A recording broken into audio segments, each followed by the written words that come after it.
Hello everybody, today I am going to make a card and I'm going to use these two distress glazes, both of which are purple, and sometimes you can't always tell the difference when a new distress glaze by Tim Holtz comes out and you're like, what's really the difference in that color? But they're definitely different, and I do have everything listed for you down below. I am using a static pouch to stamp my image on, and that'll just basically keep the distress glaze from attaching to other parts of the card. I just want it to attach to where I stamp my image. The image that I'm using is a really great one. I'm actually kind of embarrassed. I had it for a year, forgot that I had it, and I thought, I should probably use that. I'm working on watercolor cardstock because I am going to get super messy here. Well, super wet, I should say. And the first one I'm doing is the darker purple. I forgot the name of it, but it's down below. And then I'm going to go back and use the lighter purple. I use this over clear embossing powder. I like WOW best.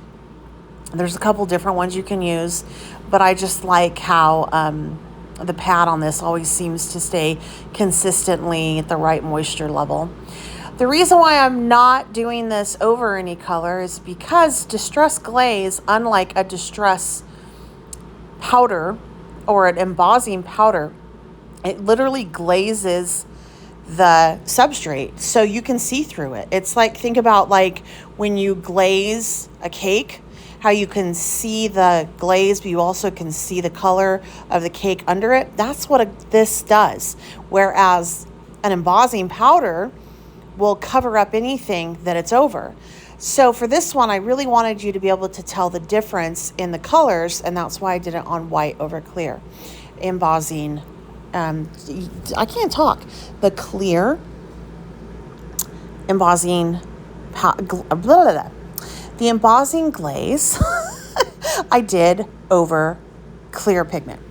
Now I'm using Distress Oxide on this, and if you don't want your colors to blend, this is what's so cool about Distress Oxide. All you got to do is just dry between each layer. I'm not drying. I want it to be a little bit grungy looking. Really, that would have been a great spot for me to stop, but I thought, you know what? That still looks a little bit too happy for the kind of card that I'm going for. So I just keep working and working and working. And again, if you want it to not blend at all, you're going to want to dry it a little bit. So I start to work on it really just wet on wet because I do want it to get kind of muddied and a little bit grungy because of what I'm doing. And so there we go.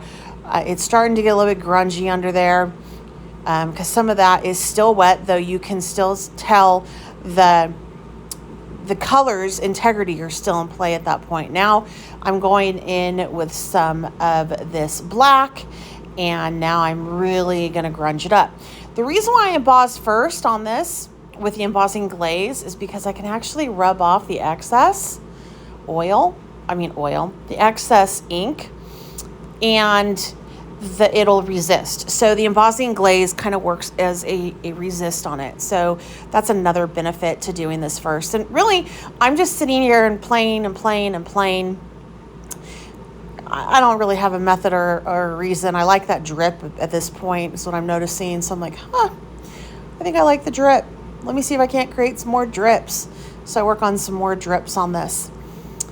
Now what I'm going to do is I'm actually going to use a black pigment on this so that you can see how when I go ahead and put the embossing glaze over it, you can't see that beautiful dark purple through. It has a different shade on it. So what you end up using your glaze over will influence what your final image coloring looks like.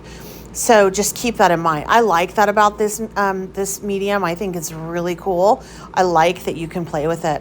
Now I want to go ahead and make that rose right there really pop. So I am using this really great embossing ink. It's like with a nail polish tip. It's through Seth Appner through WOW.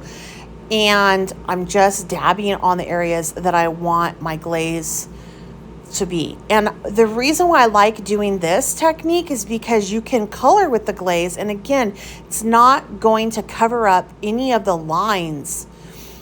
You're going to be able to see the lines right through it. So I'm using candied apple on this, and just check out when I come back.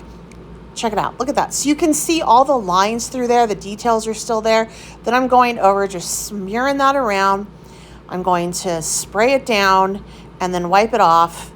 And then I fussy cut it out. So that's just a couple things that you can do with the glaze and the embossing powder. And I want to go ahead, use pop dots. I had a stamp that said Happy Halloween on it. Ironically, I don't have very many Halloween stamps. I am using Distress. That is oh gosh, I forgot the name of it. It's listed down below. Make sure your fingers are clean before you dip your hand in it. But basically what it does is it brings back the luster of your Distress Oxide. I also like it with Distress ink because it will seal it so that it's not water reactive anymore. So make sure that you check that out. It is listed down below. You can use a sponge applicator tip in it, but I like to just use my finger and rub it in that way. I use less product, but make sure your is clean because you don't want to get mildew, because that would make you sad, right? All right, I really, really hope that you enjoyed this video, even though I'm all over the place tonight. If you have any questions or comments, please leave them down below for me. I love to read what you guys have to write, and I always try to get you the answers to what you need. If you haven't subscribed to my channel and you like this kind of content, I promise I'm not always all over the place. Please feel free to subscribe, making sure that you hit that notification bell. Please like this video if you enjoy it, and of course, share the YouTube gods. I love that, so I would really appreciate it. By doing that, it just helps me to continue to bring you free content here, because that's how I make my money, is off the ad revenue and the affiliated links down below. Until next time, I'm Bets Golden. Happy crafting.